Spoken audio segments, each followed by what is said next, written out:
रात का समय था। विक्रम नगर का राजा उग्रसेन अपने कक्ष में आराम की नींद सो रहा था कि तभी एक आहट से उसकी आंख खुल गई।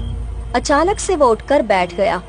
उसने देखा कि उसके बिस्तर के पास एक नकाबपोश हाथ में तलवार लिए हुए खड़ा था। कौन हो तुम और तुम मेरे कक्ष में कैसे आए? तभी वो नकाबपोश हाथ में तलवार लिए हुए वहाँ से भाग गया। राजा उग्रसेन अपने कक्ष से दौड़ता हुआ बाहर जाकर इधर उधर देखने लगा, मगर उसे कोई नहीं दिखाई दिया। लगता है वो नकाबपोश मेरी हत्या करने के इरादे से मेरे कक्ष में आया था। या तो वो मेरे किसी शत्रु का भेजा हुआ हो सकता है जो महल की सुरक्षा को भेद कर मेरे कमरे में घुस आया, या फिर मेरा ही कोई अपना जो मेरा छुपा हुआ दुश्मन हो सकता है।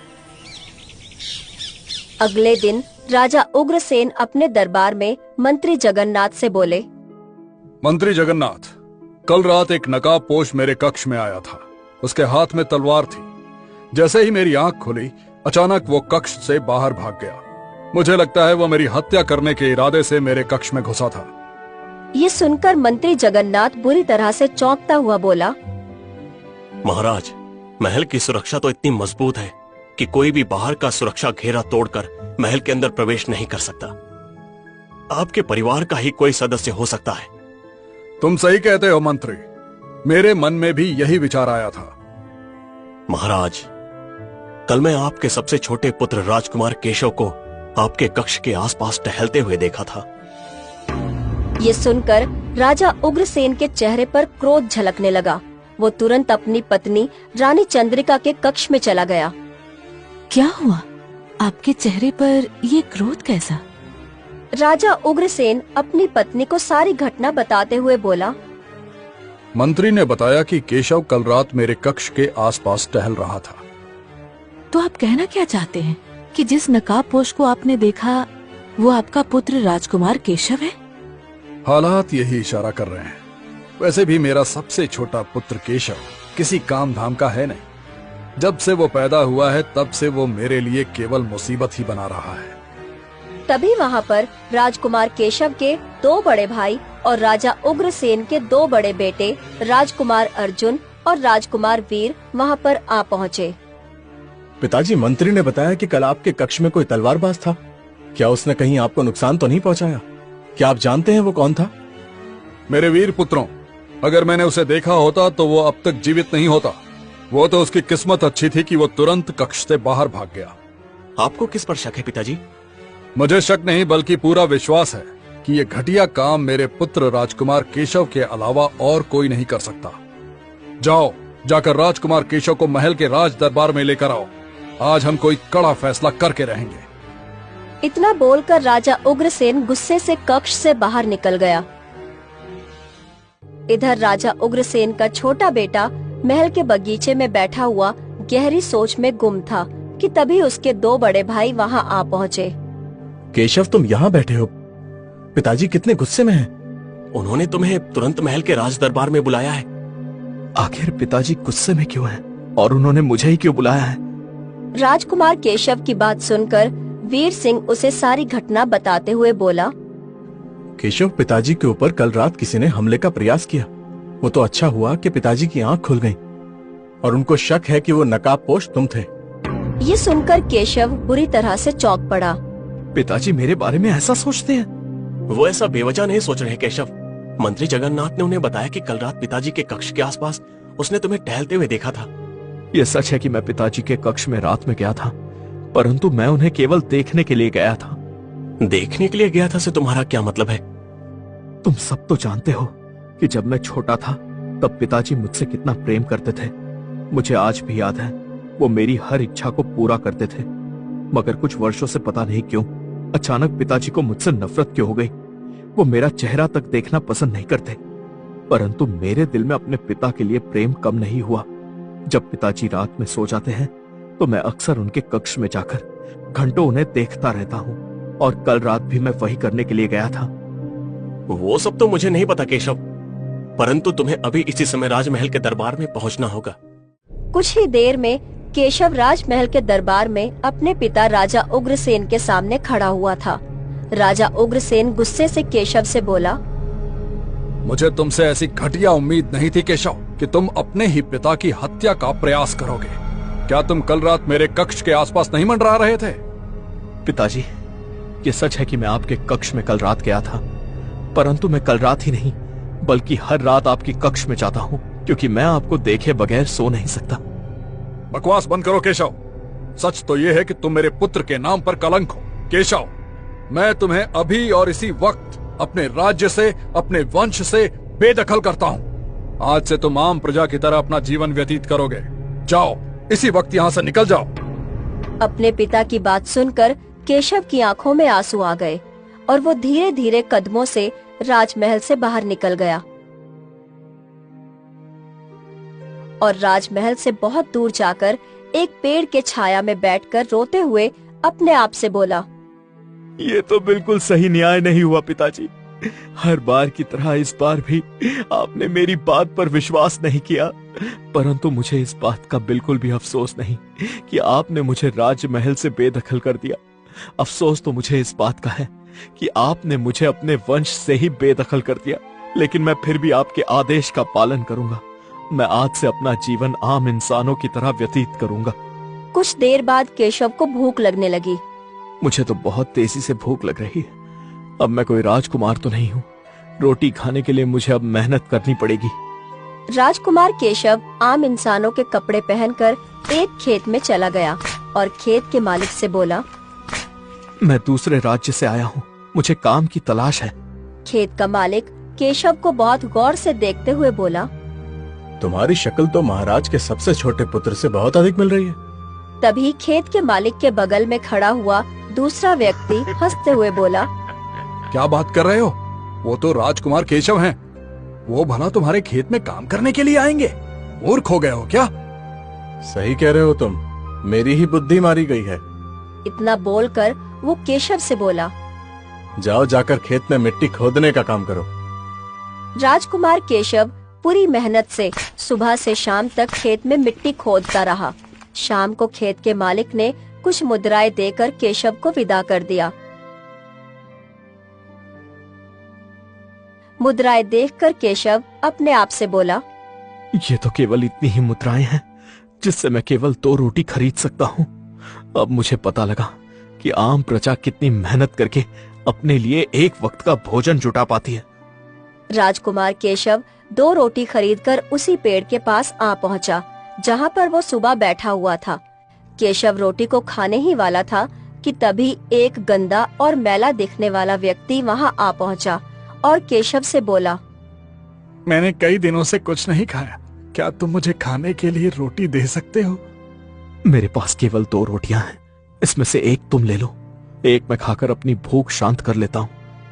नहीं, मैं 2 रोटी खाता हूँ। एक रोटी से मेरे पेट की भूख नहीं मिटेगी। तुम मुझे अपनी दोनों रोटी दे दो। अगर मेरी दोनों रोटियां खाकर तुम्हारे पेट की भूख शांत हो सकती है तो ये तुम खा लो। लो। केशव ने इतना कहा ही था कि तभी रंग बिरंगी किरणों के साथ वो गंदा और मैला दिखने वाला व्यक्ति एक साधु में परिवर्तित हो गया। साधु आश्चर्य और रहस्यमय अंदाज में मुस्कुराते हुए केशव से बोला, तुम जिस पेड़ के नीचे बैठे हुए हो उस पेड़ के नीचे बैठकर मैं तपस्या करता हूँ। सुबह जब तुम अकेले में बातें कर रहे थे तब मैं पेड़ के पीछे से तुम्हारी बात सुन रहा था। मैं जानता हूँ कि तुम राजा उग्रसेन के सबसे छोटे पुत्र राजकुमार केशव हो। मैं देखना चाहता था कि तुम्हारे मन में दूसरों के प्रति इंसानियत है या नहीं, इसलिए मैंने तुम्हारी छोटी सी परीक्षा ली थी जिसमें तुम उत्तीर्ण हो गए। अब मैं कोई राजकुमार नहीं हूँ साधु महाराज, मैं केवल एक आम व्यक्ति हूँ। नहीं, तुम ही असली राजकुमार हो और तुम ही अगले राजा बनोगे, परंतु राजा बनने के लिए तुम्हें एक कार्य करना होगा। साधु महाराज, जब आपने सुबह सब कुछ सुना ही था तो आप जान गए होंगे कि मेरे पिताजी मुझे पसंद नहीं करते। तुम्हारे पिताजी तुम्हें इसलिए पसंद नहीं करते क्योंकि उनके ऊपर किसी ने काला जादू किया है। काला जादू?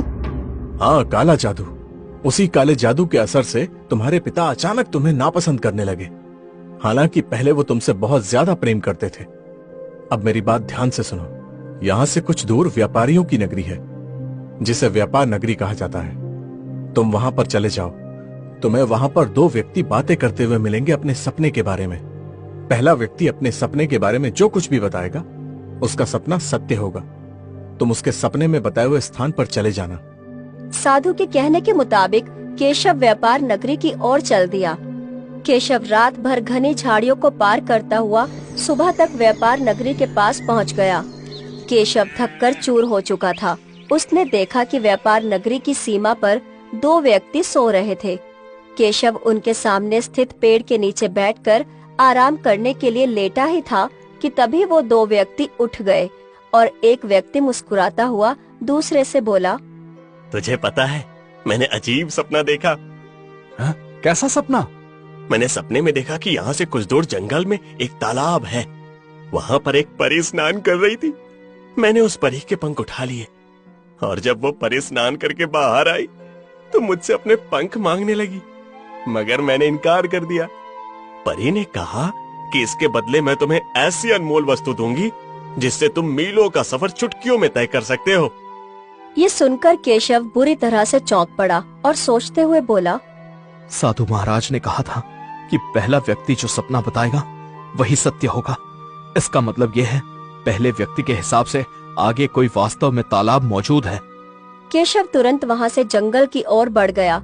कुछ ही देर के बाद उसे एक रंग बिरंगी किरणों से चमकता हुआ तालाब नजर आया। केशव ने देखा कि एक सुंदर स्त्री तालाब के अंदर कपड़े पहनकर स्नान कर रही थी। तभी केशव की नजर झाड़ियों पर पड़ी। केशव ने देखा कि झाड़ियों पर बड़े ही सुंदर पंख रखे हुए थे। केशव ने उन सुंदर पंखों को जैसे ही उठाया तभी वो स्त्री तालाब से बाहर आकर केशव से बोली, मैं एक परी हूँ, ये मेरे पंख हैं। तुम मेरे पंख मुझे वापस कर दो। इसके बदले मैं तुम्हें एक ऐसा सोने का जादुई घोड़ा दूंगी जो हमेशा तुम्हारा कहना मानेगा और तुम्हें चुटकियों में कहीं भी पहुंचा देगा। तो फिर मुझे वो घोड़ा दे दो, मैं तुम्हें तुम्हारे पंख वापस कर दूंगा। केशव ने इतना कहा ही था कि तभी रंग बिरंगी किरणों के साथ वहाँ पर एक घोड़ा प्रकट हो गया जो कि पूरा सोने का था। उसके शरीर से रंग बिरंगी किरणें फूट रही थी। ये घोड़ा आज से तुम्हारा हुआ और ये घोड़ा तुम्हारा ही आदेश मानेगा। लाओ मेरे पंख मुझे वापस कर दो। केशव ने उस परी के पंख उसे वापस कर दिए। पंख वापस करते ही परी वहाँ से गायब हो गई। तभी वहाँ पर रंग बिरंगी किरणों से वही साधु प्रकट हो उठा। केशव, अब तुम्हें संगमपुर राज्य जाना होगा। संगमपुर राज्य के महल के बाहर राजा विक्रम अपनी पुत्री के साथ बैठा हुआ है। वहां पर उसने अपनी पुत्री का एक स्वयंवर रचाया है। वहां पर और भी राजकुमार बैठे हुए हैं। राजा विक्रम ने एक अनोखी शर्त रखी है। शर्त के अनुसार जो भी उसकी खानदानी अंगूठी जो कि नीले पहाड़ के ऊपर एक राक्षस के पास है, उस अंगूठी को जो भी राजकुमार लाकर राजकुमारी चंद्रलेखा को पहनाएगा वो अपनी पुत्री का विवाह उसी राजकुमार से करेगा और अपना राज्य भी उसे ही सौंप देगा। तुम्हारे पास ये जादुई घोड़ा है। तुम इसी घोड़े की मदद से आसानी से उस राक्षस से अंगूठी को छीन कर ला सकते हो, क्योंकि वो राक्षस कितना भी शक्तिशाली क्यों ना हो, वो इस घोड़े से ज्यादा तेज नहीं भाग सकता और वो नीले पहाड़ से नीचे कभी नहीं उतर सकता। साधु की बात सुनकर केशव तुरंत उस जादुई घोड़े पर बैठ गया। अचानक ही वो घोड़ा रंग बिरंगी किरणों के साथ होकर सीधे संगमपुर के महल के उस स्थान पर जा पहुंचा जहां पर संगमपुर का राजा विक्रम अपनी पुत्री के साथ बैठा हुआ था। अचानक केशव को सोने के घोड़े पर बैठा हुआ देखकर राजा विक्रम चौंकता हुआ बोला, कौन हो तुम? मेरा नाम केशव है। मैं विक्रम नगर के महाराज राजा उग्रसेन का सबसे छोटा पुत्र हूँ।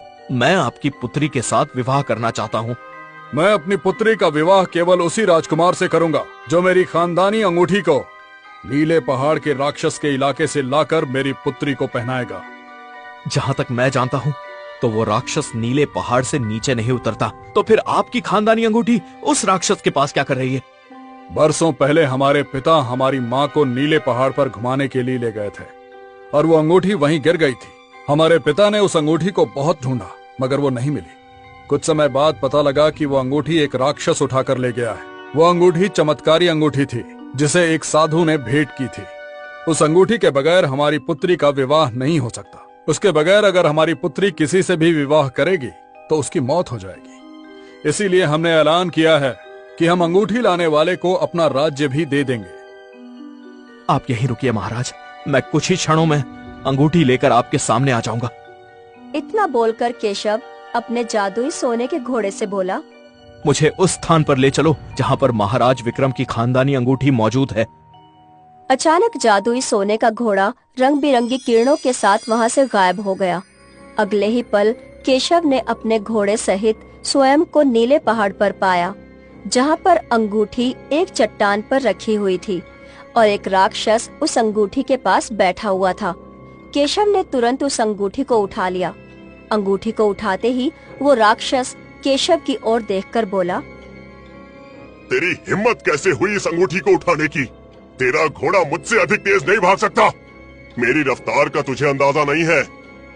मगर अगले ही पल केशव रंग बिरंगी किरणों के साथ घोड़े सहित वहां से गायब हो गया और तुरंत राजा विक्रम के पास पहुंच गया।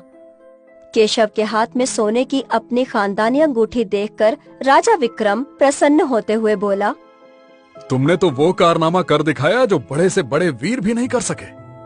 चंद्रलेखा ने तुरंत वरमाला केशव के गले में डाल दी। तभी वहाँ पर साधु प्रकट हो उठा और अशोक से बोला, तुम्हें अपनी पत्री चंद्रलेखा को लेकर अभी इसी समय अपने महल में जाना होगा। वहाँ पर तुम्हारे दोनों भाई पिता के साथ बैठे हुए हैं। उन दोनों ने फिर से अपने पिता की हत्या की योजना बनाई है। ये सुनकर केशव पूरी तरह से चौंक पड़ा। ये क्या कह रहे हैं आप? मैं बिल्कुल सही कह रहा हूँ केशव। कुछ दिन पहले तुम्हारे पिता के कक्ष में जो तलवारबाज आया था, वो उनकी हत्या के इरादे से ही आया था। वो कोई और नहीं बल्कि तुम्हारा बड़ा भाई राजकुमार अर्जुन है। तुम्हारे दोनों भाई गलत रास्ते पर चल पड़े हैं और उन्हें गलत रास्ते पर ले जाने वाला कोई और नहीं बल्कि तुम्हारा मंत्री जगन्नाथ है। तुम्हारे दोनों बड़े भाई उसके बहकावे में इसलिए आ गए क्योंकि वो तुमसे नफरत करते थे, क्योंकि तुम्हारे पिता सबसे ज्यादा तुम्हें प्यार करते थे। तुम्हारे दोनों बड़े भाइयों को डर था कि कहीं तुम्हारे पिता तुम्हें ही राजा घोषित ना कर दें। मगर तुम्हारे दोनों बड़े भाई भी इस बात को नहीं जानते कि मंत्री जगन्नाथ की नजर भी उनसे पहले राज्य की गद्दी पर है। जैसे ही तुम्हारे पिता राजा उग्रसेन मारे जाएंगे, मंत्री जगन्नाथ तुरंत तुम्हारे दोनों भाइयों को भी मरवाकर राज्य पर अपना कब्जा कर लेगा। मैं तुम्हें कभी भी इस रहस्य के बारे में नहीं बताता क्योंकि मैं सांसारिक बातों में दखल नहीं देता, परंतु मुझे तुम्हारा स्वभाव बहुत ही पसंद आया। देर मत करो, जैसे ही तुम महल में पहुंचोगे, तुम्हारी पत्नी चंद्रलेखा के हाथों में अंगूठी चमकने लगेगी। इस अंगूठी की खासियत यह है कि इसकी किरणें हर उस मनुष्य पर पड़ने लगती हैं जिस मनुष्य के ऊपर काला जादू किया गया होता है। इसकी किरणें पड़ते ही तुम्हारे पिता के ऊपर से काला जादू समाप्त हो जाएगा और वो तुम्हारी बात पर विश्वास करेंगे। साधु की बात सुनकर चंद्रलेखा तुरंत केशव के घोड़े पर बैठ गई और घोड़ा तुरंत वहाँ से गायब हो गया। अगले ही पल केशव अपनी पत्नी के साथ अचानक से अपने महल आ पहुँचा, जहाँ पर राजा उग्रसेन अपने दो बड़े बेटों के साथ बैठा हुआ था। अचानक से महल के अंदर सोने का घोड़ा और उस पर सवार केशव और एक सुंदर स्त्री को देखकर राजा उग्रसेन बुरी तरह से चौंक पड़ा। केशव अपनी पत्नी के साथ घोड़े से नीचे उतर गया। अचानक उसकी पत्नी की अंगूठी से रंग बिरंगी किरणें निकलकर राजा उग्रसेन के चेहरे पर पड़ने लगी। अगले ही पल राजा उग्रसेन को ऐसा महसूस होने लगा मानो कि उसके शरीर से बहुत भारी भार उतर गया हो। केशव तुरंत अपने पिता से बोला, पिताजी, कुछ दिन पहले जो तलवारबाज आपके कक्ष में आया था, वो तलवारबाज नहीं बल्कि बड़े भैया अर्जुन थे। इतना बोलकर केशव अपने पिता को सारी घटना बताने लगा। तभी वहाँ पर वही साधु रंग बिरंगी किरणों के साथ प्रकट हो गया और राजा उग्रसेन से बोला, तुम्हारा पुत्र सही कह रहा है। राजा विक्रम गुस्से से अपने मंत्री जगन्नाथ और अपने दोनों बड़े पुत्रों को देखने लगा। जगन्नाथ तुरंत डरता हुआ राजा से बोला, मुझे क्षमा कर दो महाराज, मुझसे बहुत भारी भूल हो गई। दरअसल मैं आपके दोनों बेटों से आपकी हत्या करवाना चाहता था और स्वयं राजा बनकर जीवन बिताना चाहता था। आपके दोनों बड़े बेटों को मैंने ही एक तांत्रिक के पास भेजा था और आपके ऊपर काला जादू करवा दिया था ताकि आप अपने सबसे छोटे पुत्र केशव से नफरत करने लगे, क्योंकि केशव अपने दोनों बड़े भाइयों से अधिक बलवान और चतुर था। उसके रहते मैं आपकी हत्या नहीं करवा सकता था। लेकिन एक सच ये भी है महाराज कि आपके दोनों पुत्र आपके छोटे भाई से शुरू से ही नफरत करते आए हैं। ये सुनते ही राजा उग्रसेन ने मंत्री जगन्नाथ और अपने दोनों बड़े बेटों को कारागार में डलवा दिया। केशव दोनों राज्यों